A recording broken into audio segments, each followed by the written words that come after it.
Bathrooms are some of the most expensive rooms per square foot in the house. It's the one room that everyone has to get in. Typically you do a bedroom, you don't need as much, but as you can see, it was worth getting every trade in here. Yeah, I mean, this I wouldn't trade this bathroom for anything.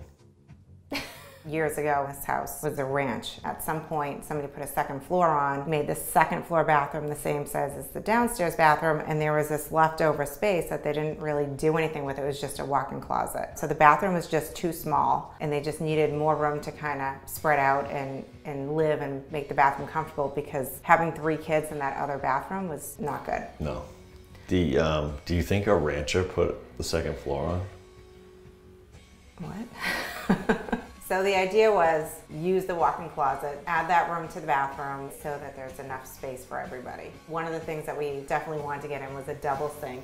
And this is extra long. There's 2 sets of drawers. I like the 2 sets of drawers in between because it gives you more counter space in between the sinks. There'll be 3 disgusting toothbrushes and toothpaste all over that thing before you know it. Everybody can have their own drawer, and mom and dad still get some space. This is the hardest part, is getting this counter space in a bathroom because you don't have a lot of real estate.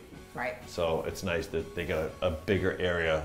If they had to change the baby, whatever, there's room here that they can do that with. And I love the window on this wall too. It's just really cute. To the window, to the wall.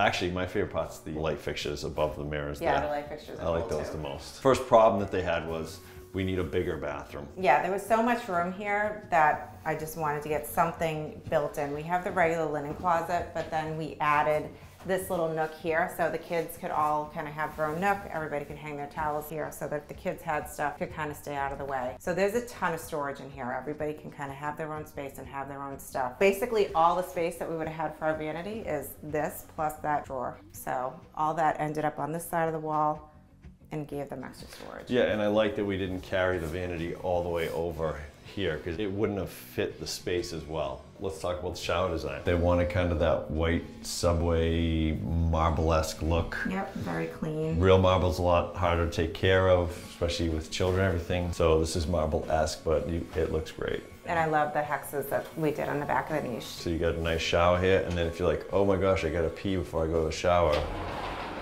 surprise, more than likely the kids will be in here because the other sinks over there are regular counter height. The sink is lower to the ground, so the kids can actually access this easier. Access? Access. Access. If you're like, hey, I gotta go to the bathroom, you can go in the shower.